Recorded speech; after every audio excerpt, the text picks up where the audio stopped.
ધોરણ 10 ચેપ્ટર 1 ભારતનો વારસો ચેપ્ટર 1નું સ્વાધ્યાય। તો વિદ્યાર્થીઓ, આપણે આજે ચેપ્ટર 1નો સ્વાધ્યાય શરૂ કરશું, જેમાં આપણે પહેલાં વિકલ્પથી સ્ટાર્ટ કરીએ। તો પહેલો વિકલ્પ છે, લોકમાતા શબ્દો કોના માટે ઉપયોગમાં લેવામાં આવે છે? ભારત, પ્રકૃતિ, નદીઓ કે પનિયારીઓ માટે? તો લોકમાતા શબ્દો કોના માટે છે? નદીઓ માટે છે। આ પછીનું, નીચેનામાંથી કઈ જોડ સાચી નથી? ઓપ્શન એ શારદા પીઠ સોમનાથ, પોળો ઉત્સવ વડનગર, ઉત્તરાધી નૃત્ય મહોત્સવ મોઢેરા કે સીદી સૈયદની જાળી ભાવનગર? તો આમાંથી ઓપ્શન ડી સાચું નથી। એના પછી, દ્રવિડ કુળની ભાષાઓમાં નીચેના પૈકી કઈ ભાષાનો સમાવેશ ન કરી શકાય? હિન્દી, તમિલ, કન્નડ કે મલયાલમ? તેમાં હિન્દીનો સમાવેશ કરી શકાય નહીં। એના પછી પ્રશ્ન નંબર 3, નીચેના પ્રશ્નોના ઉત્તર ટૂંકમાં લખો। પહેલો પ્રશ્ન, આર્ય પ્રજા અન્ય કયા નામે ઓળખાતી હતી?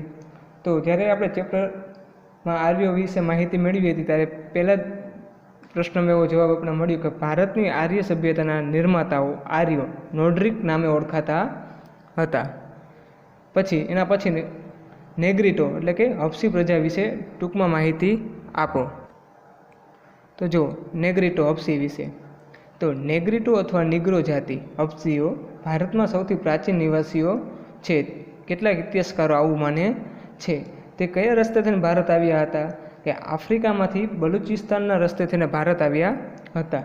તેનો વર્ણ શ્યામ અને 4 થી 5 ફૂટ ઊંચા અને માથે કેવા વાકડિયા વાળ ધરાવતા હતા। તો આ નેગ્રીટો એટલે કે હબસી પ્રજા વિશેની માહિતી હતી। પ્રશ્ન 3, ભારતની રાષ્ટ્ર મુદ્રામાં કયા કયા પ્રાણીઓનો સમાવેશ થાય છે? તો ભારતની રાષ્ટ્ર મુદ્રામાં 4 સિંહ, ઘોડો, હાથી અને બળદનો સમાવેશ થાય છે। પ્રશ્ન 2, નીચેના પ્રશ્નોના ઉત્તર મુદ્દાસર આપો। જેમાં પહેલો પ્રશ્ન છે, ભારતીય વારસાના જતન અને સંરક્ષણ અંગે આપણી બંધારણીય ફરજો જણાવો, જે બોર્ડની એક્ઝામ માટે આઈએમપી પ્રશ્ન છે। તો જો ભારતના વારસાની દરેક બાબતે આપણે રળિયામણું, નયનરમ્ય અને આકર્ષણ બનાવ્યું છે। ભારતને ગૌરવ અપાવ્યું છે। આ ભવ્ય વારસાને સાચવી અને વિશ્વમાં પ્રતિષ્ઠિત ગૌરવભર્યું અગ્રીમ સ્થાન પ્રાપ્ત કર્યું છે। તેને સાચવવું તે ભારતના પ્રત્યેક નાગરિકોની પવિત્ર અને પ્રાથમિક ફરજ છે। આપણે આપણા પ્રાચીન ઐતિહાસિક મૂલ્ય અને મહત્ત્વ ધરાવતા વારસાના સ્થળોને નુકસાન ન પહોંચાડે અને તેનું જતન કરવા માટે બંધારણમાં નાગરિકોને મૂળભૂત ફરજો જણાવી છે। તો આપણા બંધારણમાં અનુચ્છેદ 51A અથવા 51K માં ભારતના નાગરિકને મૂળભૂત ફરજો દર્શાવી છે। તેમ છતાં 6, J, T અર્થાત 6, 7, 8માં દર્શાવ્યા મુજબ આપણી કઈ ફરજ છે વારસા બાબતે તે જાણીએ। કે આપણી સમન્વિત સંસ્કૃતિના સમૃદ્ધ વારસાનું મૂલ્ય સમજી અને તેને જાળવણી કરવાની ફરજ। બીજી ફરજ, જંગલ, તળાવ, નદીઓ અને વન્ય પશુ પંખીઓ સહિત કુદરતી પર્યાવરણનું જતન કરવાની અને તેને સુધારા કરવાની અને સર્વ જીવો પ્રત્યે અનુકંપા રાખવાની ફરજ છે। બીજી કે જાહેર મિલકતોનું રક્ષણ કરવાની અને હિંસાનો ત્યાગ કરવી, એનો પણ ફરજમાં સમાવેશ થાય છે। તો આ હતું આપણા ભારતના વારસાના જતન અને સંરક્ષણ અંગે આપણી બંધારણીય ફરજો। પછી પ્રશ્ન 2, પ્રાકૃતિક વારસાનો અર્થ સમજાવી ભારતના પ્રાકૃતિક વારસામાં સમાવેશ થતી બાબતો જણાવો। વારસો એટલે આપણા પૂર્વજો તરફથી મળેલી અમૂલ્ય ભેટ। વારસાના 2 પ્રકાર હશે, ભારતનો પ્રાકૃતિક વારસો અને સાંસ્કૃતિક વારસો। તો જો પ્રાકૃતિક વારસામાં કોનો સમાવેશ થાય? જો જેમાં ઊંચા પર્વતો, નદીઓ, ઝરણા, સાગર, લાંબા દરિયા કિનારા, વિશાળ ફળદ્રુપ મેદાન, ખીણ પ્રદેશ વગેરેનો સમાવેશ થાય છે, તથા વૃક્ષ, વનસ્પતિ, જીવજંતુ, ઋતુઓ, પશુ પંખી, પ્રાણીઓ, વિવિધ પ્રકારના ખડકો અને ખનિજોનો સમાવેશ થાય છે। પછી ભૂમિ દ્રશ્યો છે, નદીઓ છે, વનસ્પતિ જીવન અને વન્ય જીવન, જે આપણે ભારતનો પ્રાકૃતિક વારસો સમજ્યા ત્યારે આ બધી વસ્તુની માહિતી મેળવી હતી। તો ખાસ આઈએમપી પ્રશ્ન છે એક, પ્રશ્ન 3, ભારતના સાંસ્કૃતિક વારસાનો ખ્યાલ આપો. જો ભારતનો સાંસ્કૃતિક વારસો, તો ભારતે જગતને વિવિધતાપૂર્ણ અને સમૃદ્ધ વારસાની ભેટ આપી છે. સાંસ્કૃતિક વારસો એટલે માનવ સર્જિત વારસો. માનવીએ પોતાની કુને, બુદ્ધિ, ચાતુર્ય અને આવડત અને કલા કૌશલ્ય દ્વારા જે કંઈ પણ પ્રાપ્ત કર્યું કે તેનું સર્જન કર્યું છે તેને સાંસ્કૃતિક વારસો કહે છે. આર્યથી શરૂ કરીને શંકો, ક્ષત્રપ, કૃષાણ, હુણ, ઈરાનીઓ, તુર્કી, આરબો, મુઘલ, પારસીઓ, અંગ્રેજો, ફ્રેન્ચ વગેરે જેવી વિવિધ જાતિઓ પ્રજાતિઓ ભારતમાં આવી. આ બધા વચ્ચે થયેલા આદાન પ્રદાનથી ભારતીય સંસ્કૃતિ સમૃદ્ધ બની. તો જો પ્રાગૈતિહાસિક સમયથી ભારતે વિશ્વને પ્રજાઓ સાંસ્કૃતિક વારસાની ઘણી બધી બાબતોએ ભેટ આપી છે. જેના એક ઉદાહરણ દ્વારા સમજીએ કે શિલ્પ સ્થાપત્યની કળા, જે આશરે 5000 વર્ષ જેટલી પ્રાચીન છે, જેમાં સિંધુ ખીણની સંસ્કૃતિ પુરાતત્વ અવશેષોને ગણી શકાય છે. જેમ કે તેમાંથી મળેલી દેવી દેવતાઓની પ્રતિમા, માનવ શિલ્પ, પશુઓ તથા રમકડા, તેમજ દાઢીવાળા પુરુષનું શિલ્પ અને નર્તકીની મૂર્તિ, જે આપણા સાંસ્કૃતિક વારસા પ્રત્યે આપણે સ્વાભિમાન અને ગૌરવની લાગણીઓ જન્મે છે. તે જ પ્રમાણમાં મૌર્ય યુગમાં ઊંધા કમળની આકૃતિ ઉપર સિંહ અને વૃષભનું શિલ્પ, બુદ્ધની પ્રજ્ઞા, પછી સારનાથનું ધર્મચક્ર, મહાત્મા ગૌતમ બુદ્ધની પ્રતિમા અને તે પછી કાલખંડની જૈન તીર્થકરોની પ્રતિમાઓ, રાષ્ટ્રકૂટ રાજાઓના સમયની ઇલોરાની ગુફાઓ નિહાળતા આપણને આપણા સાંસ્કૃતિક વારસા પ્રત્યે આદર અને ગર્વ અનુભવાય છે. તો જો ભારતના સાંસ્કૃતિક વારસામાં કઈ કઈ વસ્તુનો સમાવેશ થાય છે, ખાસ આઈએમપી છે. આપણા સાંસ્કૃતિક વારસામાં મંદિર, શિલ્પકલાઓ, સૂક્ત, વિહારો, ચૈત્ય, મકબરા, મસ્જિદ, કિલ્લાઓ અને ગુંબજોનો, રાજમહેલ, દરવાજા, ઇમારત વગેરે ઐતિહાસિક સ્થળોનો સમાવેશ કરી શકાય છે. આપણા સ્વતંત્રતા સંગ્રામના ઐતિહાસિક સ્થળો જેવા કે સાબરમતી આશ્રમ, દાંડી, બારડોલી, વર્ધા, શાંતિનિકેતન જે કલકત્તા ખાતે આવેલી છે, દિલ્હી વગેરે પણ આપણા સાંસ્કૃતિક વારસા તરીકે ઓળખાવી શકાય છે.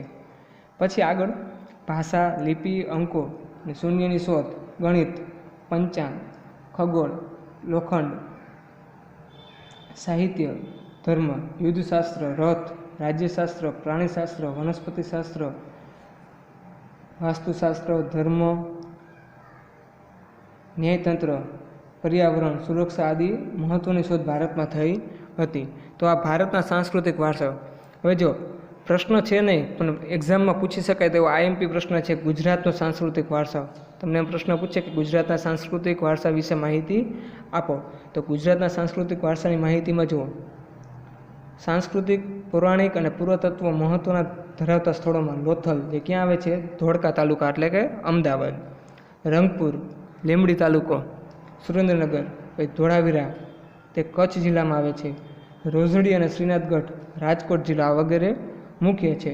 અને આગળ વાત કરીએ તો વડનગરનું કીર્તિ તોરણ, જૂનાગઢમાં આવેલો સમ્રાટ અશોકનો શિલાલેખ, જેનું ચિત્ર તમે અહીં બાજુમાં જોઈ શકો છો, મોઢેરાનું સૂર્ય મંદિર, ચાંપાનેરનો દરવાજો, સિદ્ધપુરનો રુદ્રમહાલી, વિરમગામનું મુનસર તળાવ, અમદાવાદમાં જામા મસ્જિદ, ઝુલતા મિનાર અને સીદી સૈયદની જાળી, ઉપરાંત અઠીસિંગના દેહરા, પાટણનું સહસ્ત્રલિંગ તળાવ, વડોદરાનો રાજમહેલ, જૂનાગઢનો મોહબ્બત ખાનનો મકબરો, નવસારીની પારસીની અગિયારી વગેરે ઐતિહાસિક મહત્ત્વ ધરાવતા સ્થળો જોવાલાયક ગુજરાતમાં છે.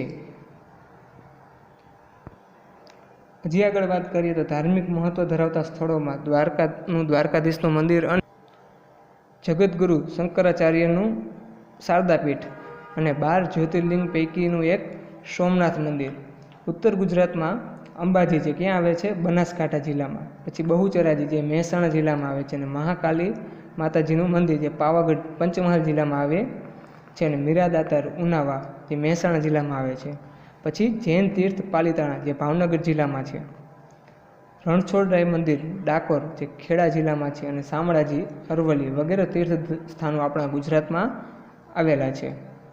તો ખાસ આ પ્રશ્ન પણ આઈએમપી છે.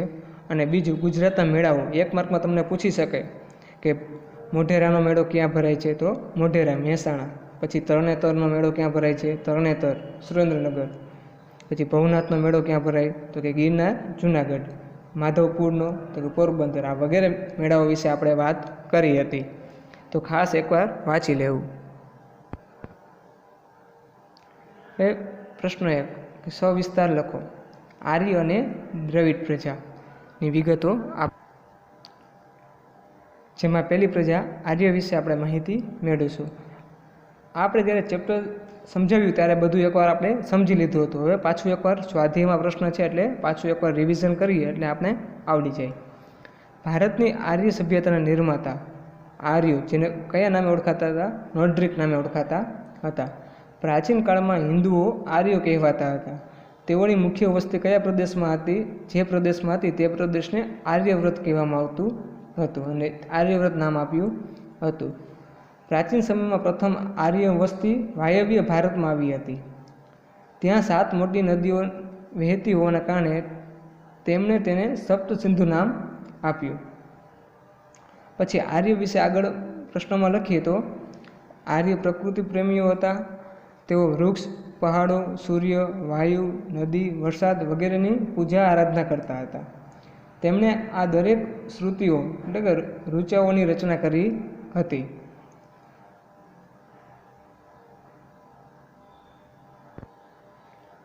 પછી છે દ્રવિડ લોકો, દ્રવિડ પ્રજા વિશેની માહિતી. તો જો દ્રવિડોને મોહેંજો-દડોની સિંધુ સંસ્કૃતિના સર્જકો અને પાષાણ યુગની સંસ્કૃતિના સીધા વારસદાર તરીકે ઓળખાય છે. દ્રવિડો માતૃરૂપે દેવી અને દેવી એટલે પાર્વતી અને પિતૃરૂપે પરમાત્મા એટલે કે શિવ ભગવાનની પૂજા કરતા હતા. ધૂપ, દીવ અને આરતીથી પૂજા કરવાની પરંપરા દ્રવિડોએ આપી હોવાનું મનાય છે. આ ઉપરાંત દ્રવિડો પ્રકૃતિ પૂજા, પશુ પૂજા વગેરે કરતા હતા, જે વગેરે દ્રવિડોની ભેટ છે. દ્રવિડોમાં માતૃમૂલક કુટુંબ પ્રથા પ્રચલિત હતી. તેઓ અવકાશ ગ્રહોના ક્ષેત્રો અને વિવિધ કળાઓ જેવી કે કાતવું, વણવું, રંગવું, હોડી, તરાપા વગેરે ક્ષેત્રમાં વિશેષ પ્રદાન આપ્યું હતું. જો આજે દક્ષિણ ભારતમાં દ્રવિડ કુળની તમિલ, તેલુગુ, કન્નડ અને મલયાલમ જેવી ભાષાઓ બોલતા લોકો વસે છે.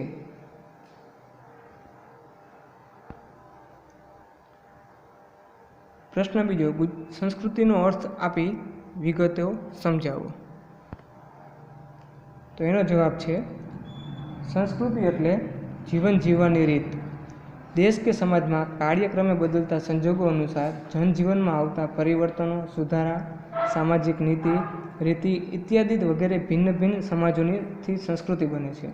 સંસ્કૃતિ એટલે કે માનવ મનનું ખેડાણ અને તેમાં માનવ સમાજની ટેવો, મૂલ્યો, આચાર વિચાર, ધાર્મિક પરંપરાઓ, રહેણી કહેણી અને જીવનને ઉચ્ચતમ ધ્યેય સુધી લઈ જતા આદર્શોનો સરવાળો એમ કહી શકાય છે.